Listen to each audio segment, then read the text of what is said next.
कहानी की शुरुआत गर्ग नाम के एक आदमी से होती है जो एक तूफान के दौरान अपनी प्रेग्नेंट बीवी को हॉस्पिटल लेकर आया था, जिसके ऊपर अभी अभी आसमान से बिजली गिरी थी। पर बदकिस्मती से डॉक्टर उसकी बीवी को बचा नहीं पाए और जब उसे ये खबर सुनाई गई तो गर्ग ने तुरंत ही अपने बच्चे के बारे में पूछा, जिस पर उसे बताया गया कि उसके बेटे का जन्म समय से पहले ही हो गया, जिसके चलते वो एल्बिनिज्म नाम की एक बीमारी के साथ पैदा हुआ था। और जब गर्ग अपने बेटे को देखने के लिए मैटरनिटी वार्ड में गया तो उसने देखा कि उसके बेटे के शरीर पर कोई भी बाल नहीं था और साथ ही उसका पूरा शरीर एकदम सफेद पड़ा था। ये देखकर वो तुरंत रोने लग गया और उसने इस बच्चे को अपनाने से साफ इनकार कर दिया। इसी के चलते वो बच्चा अपने दादा के पास बड़ा हुआ, पर एक दिन अचानक उसके दादा की भी मौत हो गई, जिसके बाद पुलिस इस मामले की तहकीकात करने उस घर में पहुंची, जहां उन्हें पता चला कि उस घर की बेसमेंट में एक नौजवान लड़का मौजूद है। और इसीलिए शेरिफ सिडग ने शहर के अनाथालय की डायरेक्टर जेसी को बुलाया। पुलिस का मानना था कि जेरेमी नाम के इस लड़के को बेसमेंट में इसलिए रखा गया था ताकि लोग उसे देख ना पाएं, क्योंकि वो दिखने में काफी अलग था। और जब जेरेमी पुलिस से मिला तो उसने बताया कि उसके दादा कॉफी बना रहे थे कि तभी अचानक वो जमीन पर गिर गए और कुछ देर बाद ही उनकी मौत हो गई। साथ ही जेरेमी ने जेसी को बताया कि वो बेसमेंट में सूरज की रोशनी से बचने के लिए रहता था, क्योंकि सूरज की रोशनी से उसकी आंखों में जलन होती है। कभी स्कूल न जाने के बावजूद जेरेमी ने हजारों किताबों को पढ़कर काफी ज्ञान इकट्ठा कर लिया था और अब तक जेसी भी समझ चुकी थी कि ये कोई आम लड़का नहीं है, और इसीलिए उसने जेरेमी को अपने साथ अनाथालय ले जाने का फैसला किया। पर जैसे ही जेरेमी अपने नए घर में पहुंचा तो वो तुरंत ही सबकी नजरों में आ गया और उसके बिल्कुल सफेद शरीर की वजह से सभी उसका मजाक उड़ाते। अगले दिन लंच टाइम के दौरान वो अकेला बैठकर खाना खा रहा था कि तभी जॉनी और उसके साथियों ने जेरेमी को परेशान करना शुरू कर दिया और अब वो चाहते थे कि जेरेमी एक चम्मच को अपनी नाक में घुसाए। पर जेरेमी ने जॉनी की बात सुनने की बजाय एक चम्मच उठाकर उस पर अपना अंगूठा मसलना शुरू कर दिया, जिसके कुछ ही सेकंड बाद आसपास की सभी लोहे की चीजें उस चम्मच से आकर चिपक गई, जिसे देखकर वहां मौजूद सभी लोग हैरान थे और अब वो समझ चुके थे कि जेरेमी सच में बहुत ज्यादा अलग है। उस दिन जेसी उसे एक डॉक्टर के पास लेकर गई, जिसने उसकी अच्छे से जांच करके बताया कि शरीर पर एक भी बाल न होने के बावजूद भी जेरेमी बिल्कुल स्वस्थ है और कुछ ही दिनों में जेरेमी की खास लेंस भी आने वाले हैं, जिसके बाद वो सूरज में बिना चश्मों के आराम से घूम सकेगा। जेरेमी बाकी बच्चों से काफी ज्यादा होशियार था, इसलिए जेसी ने उसे एक खास स्कूल में भेजने का फैसला किया, जहां एक क्लास के दौरान टीचर ने बच्चों को बिजली के बारे में समझाने के लिए एक हाई वोल्टेज सोर्स का इस्तेमाल किया, जिसके शुरू होते ही जेरेमी कांपने लग गया और उसे देखते ही लिंडसे को एहसास हो गया कि उसके साथ कुछ तो गलत हो रहा है। और इससे पहले कि वो कुछ कर पाती, जेरेमी ने सारी बिजली को अपनी तरफ खींच लिया, जिसके चलते उसका शरीर हवा में उड़ने लग गया और इसलिए टीचर ने उस सोर्स को ही तबाह करने का फैसला किया। जेरेमी को बेहोश देखकर टीचर डोनाल्ड ने उसे जगाने की काफी कोशिश की, पर जैसे ही डोनाल्ड ने जेरेमी को छुआ तो उसके हाथ के सारे बाल खड़े हो गए, जिसके बाद वो तुरंत जेरेमी को हॉस्पिटल ले गए, जहां उसकी अच्छे से जांच पड़ताल करने के बाद भी डॉक्टर्स ये मानने को तैयार ही नहीं थे कि उसे किसी भी तरह का बिजली का झटका लगा है। और ये सुनकर डोनाल्ड को जेरेमी में और ज्यादा दिलचस्पी आने लगी, क्योंकि साइंस के हिसाब से तो जेरेमी को जिंदा ही नहीं होना चाहिए था और इतने बड़े बिजली के झटके के बाद उसे जरा सा भी नुकसान नहीं पहुंचा, ये तो नामुमकिन था। और इसलिए डोनाल्ड ने जेरेमी से बात करने का फैसला किया। लेकिन जब डोनाल्ड पुलिस वालों से बात कर रहा था तो जेरेमी चुपचाप हॉस्पिटल से भागकर अपने पुराने घर की तरफ बढ़ने लगा, जहाँ रास्ते में उसकी मुलाकात लिंडसे से हुई और जेरेमी को देखते ही लिंडसे के कुत्ते जैक ने उस पर भौंकना शुरू कर दिया। लेकिन जेरेमी को कुत्तों से बिल्कुल डर नहीं लगता था। इधर जेरेमी से बात करते वक्त लिंडसे को एहसास हुआ कि उसके सभी पड़ोसी उसे घूर रहे थे और तभी जेरेमी ने उसे बताया कि असल में वो लोगों की सोच और याददाश्त को सुन और महसूस कर सकता है। और तभी जेरेमी को एहसास हुआ कि उसने लिंडसे को जरूरत से ज्यादा बता दिया है और इसीलिए वो चुपचाप वहाँ से चला गया।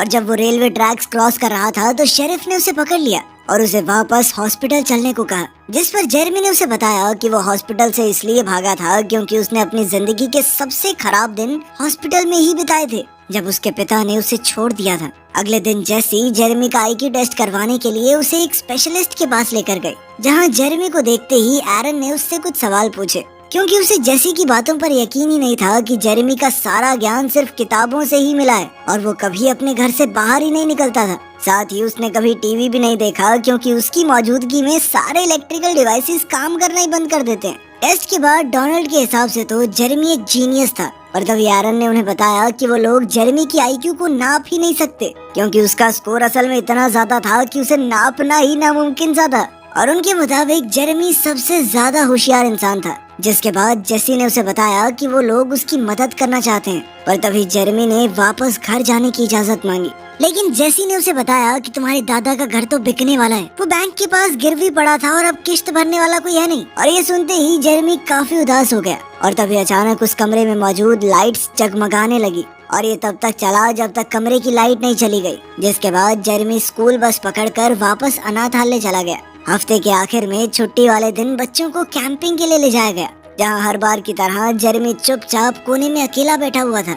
उसे अकेला देखकर शेरिफ उससे बात करने चला गया, जिसके बाद वो तुरंत ही समझ गया कि ये बेचारा लड़का खुश तो नहीं है यहाँ पे। उस रात आसमान में बादल छाए हुए थे और थोड़ी ही देर में बारिश होने के पूरे आसार थे, जिस पर जेरेमी ने बताया कि बारिश के दौरान उसे हमेशा ऐसा महसूस होता है मानो वो उसी का एक हिस्सा हो। वो बारिश की हर बूंद को अच्छे से महसूस कर पाता है और मानो बिजली तो उसकी ही तरफ आ रही हो। साथ ही उसने बताया कि उसकी दादी हमेशा ये कहती थी कि बिजली भगवान बनाते हैं, पर वो आज तक ये बात समझ नहीं पाया कि आखिर भगवान ने उस रात उसकी माँ को क्यों छीना। जिस पर शेरिफ ने उससे पूछा कि आखिर उसे कैसे पता चला कि उसकी माँ की मौत बिजली की वजह से हुई थी। जिस पर जेरेमी ने उसे बताया कि उसे अपने पैदा होने से पहले की चीजें भी याद हैं। अगली सुबह जेरेमी काफी जल्दी उठकर नेचर को पहली बार महसूस करने के लिए जंगल में पहुंच गया, जहाँ कई सारी छिपकलियाँ तुरंत ही उसके पास आ गई और उन्हीं में से एक उसके हाथ पर आकर बैठ गई। पर जैसे ही जॉनी और मिच वहाँ आए तो सभी जानवर तुरंत वहाँ से भाग गए। असल में वो दोनों जंगल में शिकार कर रहे थे, पर जब उन्होंने निहत्थे और कमजोर जेरेमी को देखा तो जॉनी ने तुरंत ही उस पर बंदूक तान दी। जिसके बाद मिच ने अपने दोस्त को रोकने की काफी कोशिश की, पर जॉनी इसके लिए तैयार नहीं था। पर जैसे ही वो गोली चलाने वाला था तभी उन लोगों को पास से एक और गोली की आवाज आई, जिसके बाद वो सभी तुरंत उस तरफ भागे। जहाँ पहुंचकर उन्होंने देखा कि डेप्यूटी हार्ली ने अभी अभी एक हिरन का शिकार किया था और वो बेचारा हिरन अपनी आखिरी सांसें ले रहा था। जैसे ही जेरेमी ने उस हिरन की आंखों में देखा तो वो उस बेजुबान जानवर के दर्द को महसूस कर पा रहा था। तभी हार्ली ने उससे हिरन को दूर करने की कोशिश की, पर जेरेमी ने उसका हाथ पकड़कर हिरन का सारा दर्द हार्ली को ट्रांसफर कर दिया। जिसके बाद हार्ली जमीन पर लेटकर चिल्लाने लग गया और ये देखते ही जॉनी के पास अब जेरेमी को गोली मारने की एक वजह थी और उसने तुरंत ही अपनी बंदूक जेरेमी के ऊपर तान दी। लेकिन फिर ऐन वक्त पर मिच ने बंदूक को आसमान की तरफ मोड़कर जेरेमी को बचा लिया और अचानक गोली की आवाज से घबराकर जेरेमी ने भी हार्ली को छोड़ दिया। इसके बाद जेरेमी को प्रिंसिपल ऑफिस ले जाया गया, जहाँ उन्होंने उससे पूछा कि आखिर हार्ली को एक हार्ट अटैक के चलते हॉस्पिटल में क्यों ले जाया गया है। जिस पर जेरेमी का कहना था कि हार्ली को एहसास नहीं था कि आखिर उसने उस बेजुबान हिरन के साथ क्या किया है और उसने तो बस उस हिरन का दर्द हार्ली को महसूस करवाया है। पर शेरिफ को इस बात पर भरोसा नहीं था और इसीलिए वो जेसी को कमरे में जेरेमी के साथ अकेला छोड़कर बाहर चला गया। जिसके बाद जेरेमी ने उसे बताया कि वो वहाँ नहीं रहना चाहता, क्योंकि वहाँ मौजूद किसी भी इंसान में थोड़ी सी भी इंसानियत नहीं है और वो ये सब अच्छे से महसूस कर सकता है। साथ ही उसने बताया कि मैं जानता हूँ कि तुम मेरी दोस्त होने का बस नाटक कर रही हो, क्योंकि असली दोस्त किसी दूसरे को उसकी मर्जी के खिलाफ यूं रोक कर नहीं रखते। और जैसे ही जेरेमी को गुस्सा आया तो कमरे में मौजूद सभी शीशे टुकड़े टुकड़े हो गए। उधर जब शेरिफ घर पहुंचा तो उसकी मुलाकात डॉक्टर ड्वेन से हुई, जो वहाँ उसकी बीमार बीवी का चेकअप करने आया था। और चेकअप के बाद उसने शेरिफ को बताया कि उसके पास इस बात का कोई जवाब नहीं है कि आखिर एमा जिंदा कैसे थी,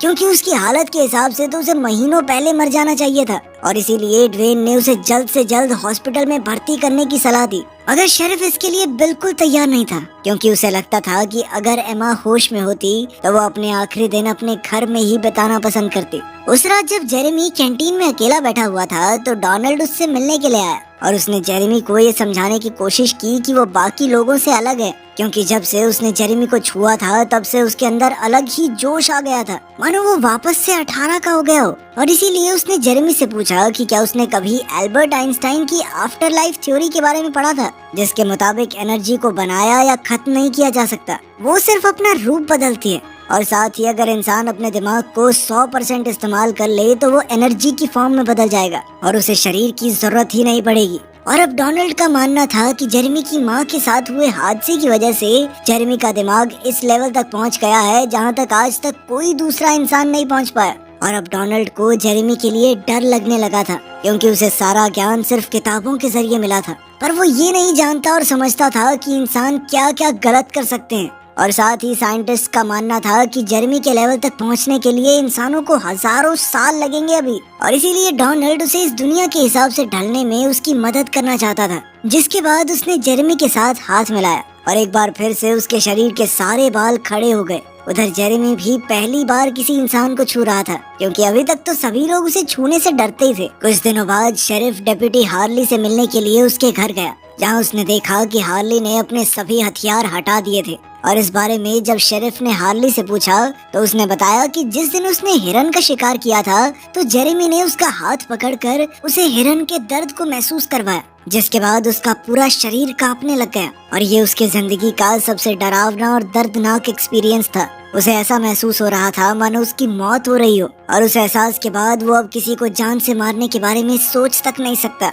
उसकी सारी बात सुनने के बाद शेरिफ ने जेरेमी से मिलने का फैसला किया, जिसके बाद वो जेसी से परमिशन लेकर जेरेमी को अपने घर इस उम्मीद से ले गया कि वो उसकी बीवी की कुछ मदद कर सके। खैर, शेरिफ के घर पहुंचकर जेरेमी ने एमा के सर पर हाथ रखा ताकि वो उसके दिमाग में चल रही बातों को समझ सके। जिसके बाद उसने शेरिफ को बताया कि उसकी बीवी तब तक अपना शरीर नहीं छोड़ सकती जब तक उसे विश्वास नहीं हो जाता कि उसके जाने के बाद उसका बेटा और पति आराम से रह पाएंगे। असल में शेरिफ ने कई सालों से अपने बेटे से बात नहीं की थी और उसके मुताबिक ये चीज सिर्फ उसके परिवार के लोगों को ही पता थी। पर जब जेरेमी ने उसके बेटे स्टीव की बचपन की एक और चीज बताना शुरू किया तो शेरिफ को भरोसा हो गया कि जेरेमी सच में उसकी बीवी से बात कर पा रहा है। और तब एमा ने कुछ आखिरी पलों के लिए अपनी आंखें खोली, जिसके बाद वो शेरिफ को हमेशा के लिए अलविदा कहकर इस दुनिया से चली गई। और जैसे ये खबर स्टीव तक पहुंची तो वो तुरंत ही वापस अपने घर आ गया और उसने न जाने कितने सालों बाद अपने पिता को गले लगाया।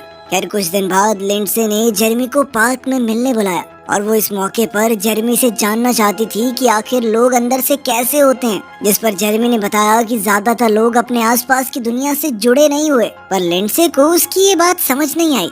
इस पर जेरेमी ने उसे समझाया कि तुम्हारी कोई गलती नहीं है। असल में इंसानी दिमाग एक लिमिट तक ही सोच सकता है, और इसी के चलते लोग ये नहीं समझ पाते थे कि इस दुनिया में मौजूद हर एक जिंदा चीज किसी न किसी तरीके से जुड़ी हुई है। और इसी चीज को साबित करने के लिए उसने लिंडसे का हाथ पकड़ लिया, जिसके बाद वो दोनों एक दूसरे के मन को पढ़ पा रहे थे। और इसी दौरान लिंडसे को पता चला कि जेरेमी जिस दिन पैदा हुआ था उसी दिन उसके पिता ने उसे छोड़ दिया था, और ये जानकर उसे बहुत ज्यादा दुख हुआ। एक दूसरे को पूरी तरह जानकर वो काफी करीब आ गए, और तभी अचानक से लिंडसे के पिता ने उन्हें देख लिया और वो जेरेमी पर चिल्लाने लगे। ये देखकर जेसी तुरंत ही जेरेमी को बचाने के लिए वहाँ पहुँच गई। पर जाने से पहले लिंडसे के पिता ने जेरेमी को उसकी बेटी से दूर रहने की धमकी दी। इतना कुछ झेलने के बाद जेरेमी ने उस शहर से दूर जाने का फैसला किया। पर जाने से पहले वो एक आखिरी बार बास्केटबॉल कोर्ट में गया, जहाँ एक बार फिर से उसका सामना जॉनी और उसके साथियों से हुआ। जिस दौरान जब उसने जॉनी को छुआ तो उसे जॉनी की एक बहुत दर्दनाक याद के बारे में पता चला। असल में जॉनी ने बचपन में अपने सौतेले बाप से बहुत मार खाई थी, और इसी के चलते वो बड़ा होते हुए एक गुस्सैल लड़का बना। पर जब जेरेमी ने उसे इस हादसे के बारे में बताया तो जॉनी ने गुस्से में उसके कपड़े उतार कर उसे गंदे पानी में फेंक दिया। पर जब जेरेमी वापस खड़ा हुआ तो सभी लोहे की चीजें अचानक उसकी तरफ खींचने लगी, और तभी अचानक उसके ऊपर बिजली आकर गिरी, जिसके चलते सभी लोग डर गए थे। अचानक बिजली के जमीन पर गिरने की वजह से वो सभी लोग नीचे गिर चुके थे। सबके उठने के बाद भी जब जॉनी जमीन पर ही पड़ा रहा तो वो सभी उसे देखकर थोड़ा घबरा गए। जॉनी के दिल की धड़कन रुक चुकी थी, मगर जेरेमी ने अपने शरीर के इस्तेमाल से जॉनी को कुछ बिजली के झटके दिए, जिससे वो वापस होश में आ गया। इसके बाद जेरेमी वापस अपने पुराने घर में आ गया, जहाँ सबसे पहले वो बेसमेंट में गया। कुछ देर बाद जेसी भी वहाँ पहुँची और उसने देखा कि बेसमेंट में मौजूद सारी किताबें गायब थी और जेरेमी वहाँ पर चुपचाप बैठा हुआ था। और तभी जेसी ने उसे बताया कि जब उसने पहली बार उसे देखा था तो वो तुरंत ही समझ गई थी कि वो कोई आम बच्चा नहीं है, और साथ ही उसने जेरेमी से वादा किया कि अगर वो उस पर भरोसा करेगा तो वो उसके जीने के लिए एक अच्छी जगह ढूंढने में उसकी मदद करेगी। जल्द ही डोनाल्ड भी वहाँ पहुँच गया, और जैसे ही वो गाड़ी की तरफ बढ़े तो उनका सामना हार्ली और शेरिफ से हुआ, जो वहाँ जेरेमी को लेने आए थे। और जब उसने जेसी और डोनाल्ड से पूछा कि आखिर वो जेरेमी के साथ क्या करने वाले हैं, तो वो तुरंत ही समझ गया कि वो दोनों उसे वापस अनाथ आश्रम नहीं भेजना चाहते। और उनकी मदद करने के लिए शेरिफ ने हार्ली से वापस चलने को कहा, पर हार्ली ये करने को तैयार नहीं था, और उसने तुरंत ही हेडक्वार्टर्स तक मैसेज पहुंचाने के लिए अपना वॉकी टॉकी निकाल लिया। पर शेरिफ ने उससे उसका रेडियो छीनकर हवा में फेंक दिया, जिसके बाद जेरेमी सभी को अलविदा कहकर तेजी से खेतों की तरफ भागने लगा और तभी अचानक से बिजली आकर सीधा जेरेमी से टकरा गई। और इसके बावजूद भी वो लगातार भागता रहा और देखते ही देखते गायब हो गया। ये सब देखकर वो चारों समझ गए थे कि जेरेमी उन्हें छोड़कर किसी बेहतर जगह पर चला गया है। अब उसका दिमाग इतना विकसित हो चुका था कि उसे इस दुनिया में रहने के लिए शरीर की जरूरत नहीं थी। वीडियो पसंद आई तो लाइक कर देना, चैनल को सब्सक्राइब कर लेना। मिलते हैं अगली वीडियो में।